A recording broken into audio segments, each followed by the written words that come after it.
Hi viewers, welcome to our channel. இந்த வீடியோல 6th science term 1க்கான முக்கியமான வரிக்கு வரி எடுக்கப்பட்ட கேள்விகள் பார்க்க போறோம். சோ வீடியோ எண்ட் வரைக்கும் ஸ்கிப் பண்ணாத பாருங்க. ரொம்ப யூஸ்ஃபுல்லா இருக்க போகுது. இனிமேலும் சயின்ஸ் வராது அப்படிங்கிற பேச்சுக்கே வந்துட்டு இடம் கிடையாது. ஓகேவா? இனிமேலும் நம்ம சேனல்ல வகுப்பு வாரியா ஒவ்வொரு டேர்ம் வைஸா முக்கியமான கேள்விகளுக்கான வீடியோஸ் போக போகுது. நம்ம சேனலை இது வரைக்கும் சப்ஸ்கிரைப் பண்ணாத பார்த்துக்கிட்டு இருக்கீங்க அப்படின்னா சப்ஸ்கிரைப் பண்ணி வச்சுக்கோங்க. ஓகேவா? இந்த சயின்ஸ் டேர்ம் 1ல டோட்டலி நம்மளுக்கு 7 பாடங்கள் இருக்கும். அதில் ஒரு பாடம் வந்து பார்த்தீங்கன்னா கம்ப்யூட்டர் சயின்ஸ் ரிலேட்டடாக இருக்கும். அது வந்து படிக்க தேவை கிடையாது. ஸோ டோட்டலாக 6 லெசன்ஸ் வந்து படித்தா போதும். இது ஃபிசிக்ஸ், கெமிஸ்ட்ரி, பயாலஜி மூணையுமே சேர்த்து 6 லெசன்ஸ் தான் இந்த டேர்ம் 1ல வந்துட்டு இருக்கும். ஓகேவா? இதுக்கு book back questions, line by line questions, இருக்கக்கூடிய பாக்ஸ் கண்டென்ட் எல்லாமே சேர்த்து எடுக்கப்பட்ட கொஸ்டின்ஸாக தான் இந்த வீடியோ இருக்க போகுது. ஸோ வீடியோவை நல்லா பார்த்து நோட் பண்ணி வச்சுக்கோங்க. ஓகேவா? வீடியோக்குள்ள போகலாம். தெரிந்த ஒரு அளவை கொண்டு தெரியாத அளவை ஒப்பிடுவதற்கு பேர் என்ன? விடை அளவீடு. நீளத்தின் அலகு என்ன? மீட்டர். அதோட குறியீடு கேட்டாங்கன்னா எம். இதுவே தமிழ்ல என்ன பண்ணுவோம்? மீட்டர் அப்படின்னு சொல்லி எழுதுவோமா? அடுத்தது, ஒரே மாதிரியான அளவீட்டு முறைக்காக உலகம் முழுவதும் உள்ள அறிவியல் அறிஞர்களால் ஏற்றுக்கொள்ளப்பட்ட அலகுமுறை எது? பன்னாட்டு அலகுமுறை அல்லது எஸ்ஐ அலகுமுறைன்னு சொல்லலாம். ஓகேவா? இது ரெண்டுமே சேம். நீளத்தின் எஸ்ஐ அலகு என்ன? மீட்டர். இதை எந்த சிம்பிளால குறிக்கலாம்? எம். அடுத்தது, நிறையின் எஸ்ஐ அலகு என்ன? கிலோகிராம். இது எந்த சிம்பிளால மென்ஷன் பண்ணுவாங்கன்னா கேஜி. காலத்தின் எஸ்ஐ அலகு என்ன? வினாடி. எஸ் அப்படிங்கிற சிம்பிளால மென்ஷன் பண்ணுவாங்க. பரப்பளவின் எஸ்ஐ அலகு என்ன? விடை meter square. Very important question. அதே போல பருமனின் எஸ்ஐ அலகு என்ன அப்படின்னு கேட்டிருந்தாங்கன்னா மீட்டர் கியூப். டெசி முன்னொட்டின் குறியீடு மற்றும் துணை பன்மடங்கு என்ன அப்படின்னு கேட்டிருக்காங்க. டெசி முன்னோட்டோட குறியீடு அப்படிங்கிறது டி. டெசி. ஸோ டி அப்படிங்கிறதால மென்ஷன் பண்ணுறோம். அதோட துணை பன்மடங்கு அப்படிங்கிறது 1/10. ஓகேவா? ஸோ ஒரு 0 வந்திருக்கணும். அதுதான் டெசி. ஓகேவா? அடுத்தது பாருங்க, நானோ முன்னோட்டின் குறியீடு மற்றும் துணை பன்மடங்கு என்ன அப்படின்னு கேட்டிருக்காங்க. நானோ அப்படின்னா அது என்னது? என் அப்படிங்கிறதால ஸ்டார்ட் ஆகுமா? ஸோ அதோட குறியீடு என். துணை பன்மடங்கு அப்படின்னா 1/9 வரணும். ஓகேவா? எப்படி? இப்போ நானோ அப்படின்னா 10⁻9 அப்படின்னு சொல்லி எழுதுவோமா? அப்போ 1 1 1 2 3 4 5 6 7 8 9 0 வரணும். இதுதான் நானோ. ஓகேவா? இதுதான் துணை பன்மடங்கு அப்படின்னு சொல்லி சொல்றாங்க. ஓகேவா? மறந்துடவே கூடாது. 10 டெசிமீட்டர் எத்தனை மீட்டருக்கு சமம்? 10 டெசிமீட்டர் அப்படிங்கிறது மீட்டர்ல எவ்வளவுக்கு ஈக்குவலா இருக்கும் அப்படின்னு கேட்டிருக்காங்க. விடை 1 மீட்டர். 100 சென்டிமீட்டர் எத்தனை மீட்டருக்கு சமம்? 100 சென்டிமீட்டருங்கிறது மீட்டர்ல எத்தனை மீட்டருக்கு சமமா இருக்கும் அப்படின்னா 1 மீட்டர். அப்போ 1 மீட்டர் அப்படிங்கிறது 100 சென்டிமீட்டர். ஓகேவா? 1000 மீட்டர் எத்தனை மீட்டருக்கு சமம் அப்படின்னு கேட்டிருக்காங்க. விடை 1 கிலோமீட்டர். அப்போ 1 கிலோமீட்டர் ஈக்குவல் டு 1000 மீட்டர். ஓகேவா? அடுத்தது பாருங்க, பரப்பளவின் சமன்பாடு என்ன அப்படின்னு கேட்டிருக்காங்க. விடை நீளம் இன்ட்டு அகலம் இன்ட்டு உயரம். நீளம் என்பது என்ன அலகு அப்படின்னு கேட்டிருக்காங்க. விடை அது ஒரு அடிப்படை அலகு. பருமன் என்பது என்ன அலகு அப்படின்னு சொல்லி கேட்டிருக்காங்க.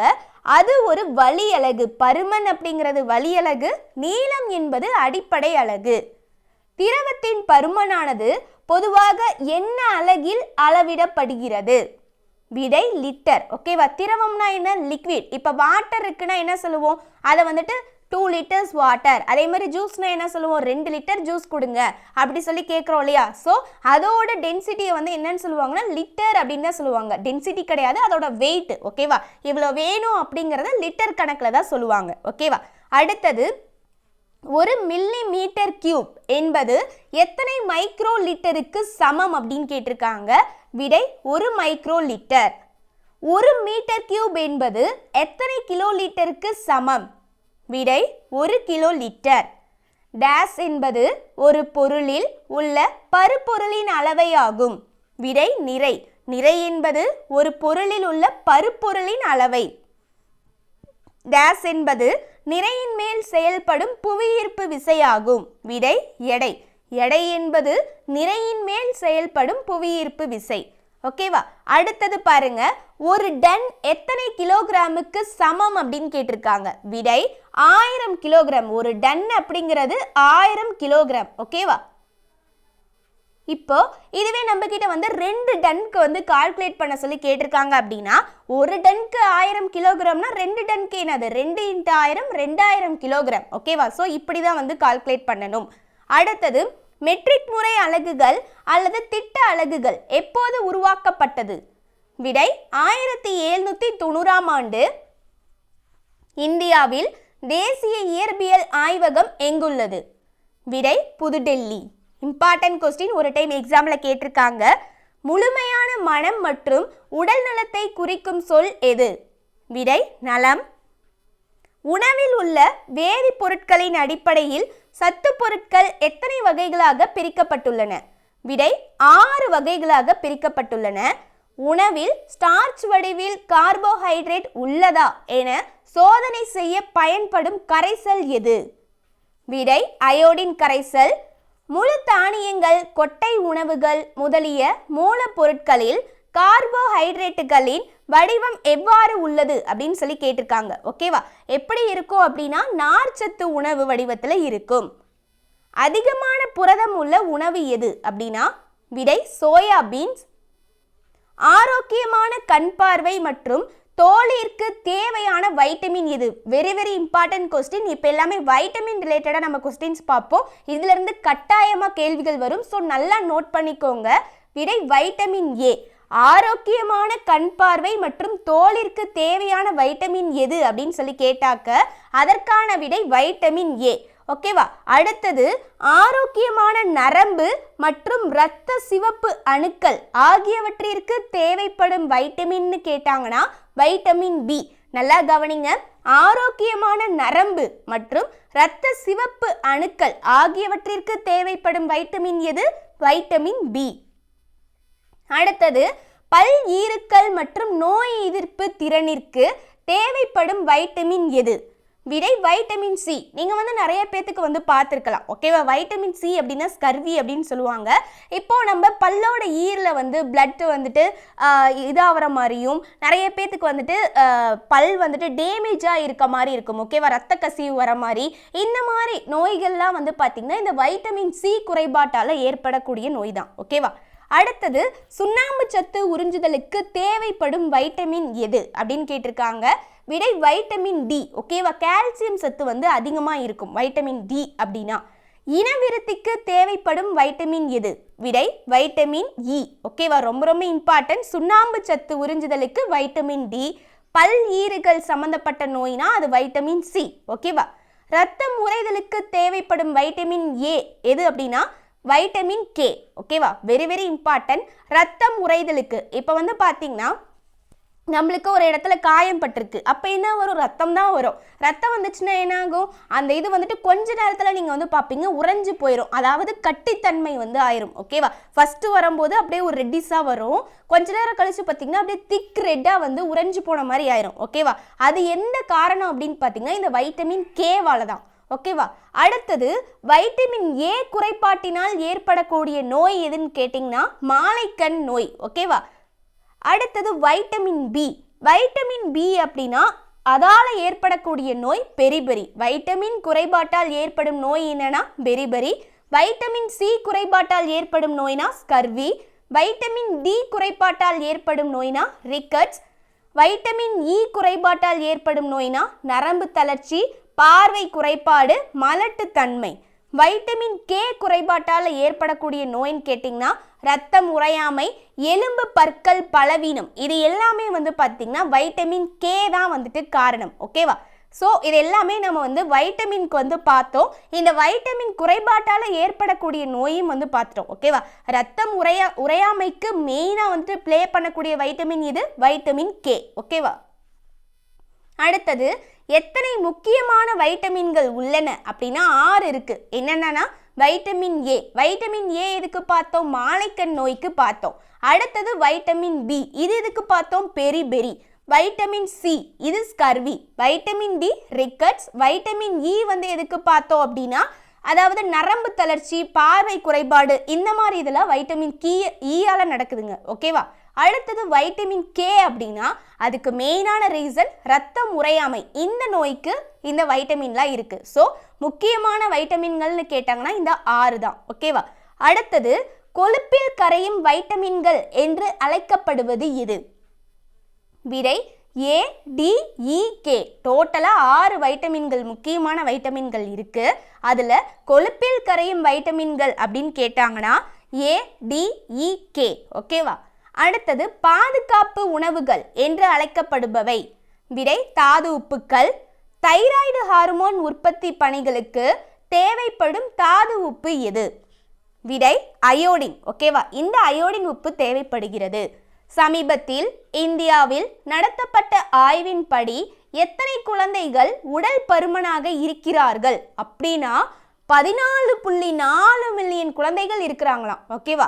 எந்த தாது உப்பு குறைபாட்டால் ரிக்கட்ஸ் நோய் உருவாகும்? விடை கால்சியம். வைட்டமின் டினா ரிக்கட்ஸு, அந்த ரிக்கட்ஸ் நோய் உருவாகிறதுக்கு காரணம் என்ன? கால்சியம் குறைபாடு கம்மியாக இருக்கிறதுனால. ஓகேவா? இரத்த சோகை நோய்க்கான தாது உப்பு குறைபாடு எது? விடை இரும்பு சத்து. பெரும்பாலான நுண்ணுயிரிகள் எத்தனை முக்கிய பிரிவுகளாக உள்ளன? அவை என்னென்ன? ஓகேவா? 4 வகைகளா இருக்கு. அது என்னென்ன அப்படின்னா பாக்டீரியா, வைரஸ், புரோட்டோசோவா, பூஞ்சைகள். பாக்டீரியா செல்களில் எது கிடையாது அப்படின்னு சொல்லி கேட்டிருக்காங்க. விடை உட்கரு. உட்கருன்னா என்னது? நியூக்ளியஸ் வந்துட்டு கிடையாது. அசுத்தமான நீர் மூலம் பரவும் பாக்டீரியா நோய் எது? விடை காலரா, வயிற்றுப்போக்கு. Very very important question. அசுத்தமான நீர் மூலம் பரவக்கூடிய பாக்டீரியா நோய் எதுனா காலரா, வயிற்றுப்போக்கு. பாக்டீரியாக்களினால் தாக்கப்பட்ட காயங்கள் மூலம் பரவும் பாக்டீரியா நோய் எது? விடை டெட்டனஸ், கக்குவான். செல்லற்ற உயிரி என்று அழைக்கப்படுவது எது? செல்லற்ற உயிரி என்று அழைக்கப்படுவது எது? விடை வைரஸ். வேர்கள் எந்த புவிநாட்டம் உடையவை? விடை நேர் புவிநாட்டம். வேர் தொகுப்புகள் எத்தனை வகைப்படும்? அவை என்னென்ன? வேர் தொகுப்புகள்னாவே 2 தான். அது என்னென்ன அப்படின்னா ஆணிவேர் தொகுப்பும் சல்லிவேர் தொகுப்பும். ரொம்ப ரொம்ப இம்பார்ட்டன்ட்.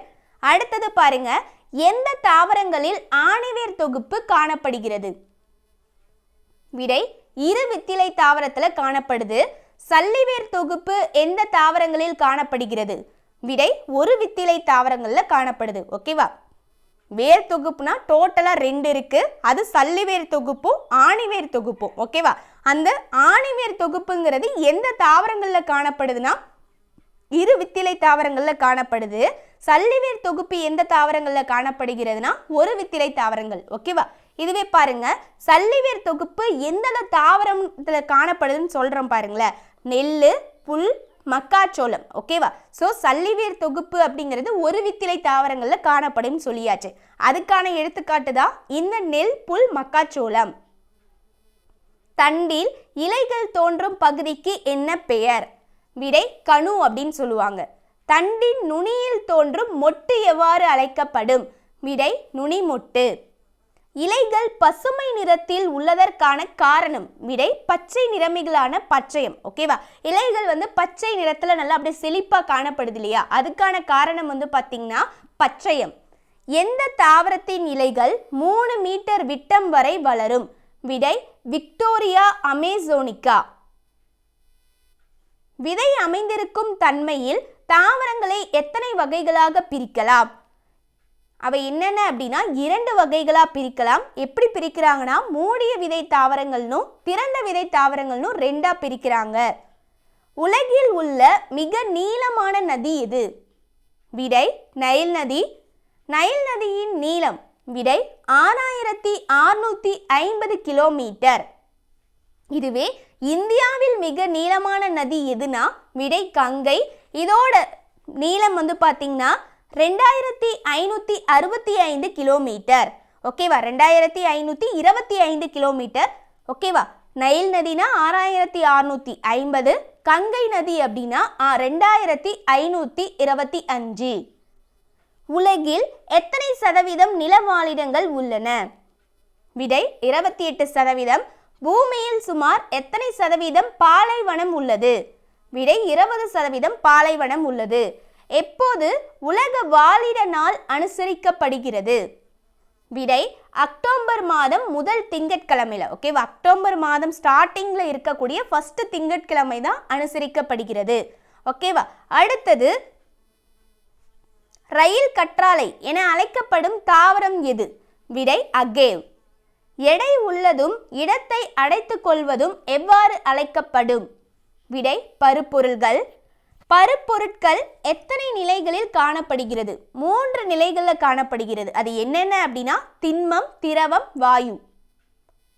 சூரியனும் நட்சத்திர மண்டலமும் சேர்ந்த கலப்பு எவ்வாறு அழைக்கப்படுகிறது அப்படின்னா பிளாஸ்மா நிலை. போஸ்-ஐன்ஸ்டீன் சுருக்கம் எந்த ஆண்டு உறுதி செய்யப்பட்டது? 1995ஆம் ஆண்டு உறுதி செய்யப்பட்டது. Very very important question. பருப்பொருளின் துகள்களுக்கிடையே என்ன விசை உள்ளது? விடை ஈர்ப்பு விசை. இதுவுமே எக்ஸாம்ல கேட்டிருக்காங்க. 2 அல்லது அதற்கு மேற்பட்ட தனிமங்கள் இணையும் வேதியியல் சேர்க்கை எவ்வாறு அழைக்கப்படும்? விடை சேர்மம். தூய தங்கம் எத்தனை கேரட் மதிப்புடையது? 24 கேரட். ஓகேவா. தங்கம் அப்படின்னா அது எந்த மதிப்பால குறிப்பிடுறாங்கன்னா கேரட் அப்படின்னு சொல்றாங்க. அதுவே தூய தங்கம் அப்படின்னா 24 கேரட். ஓகேவா. துணி துவைக்கும் இயந்திரத்தில் ஈர ஆடைகளில் இருந்து நீரினை வெளியேற்றும் முறைக்கு என்ன பெயர்? விடை மைய விலக்கல். Very very important question. துணி துவைக்கும் இயந்திரம் அப்படின்னாலே மைய விலக்கல். ஓகேவா.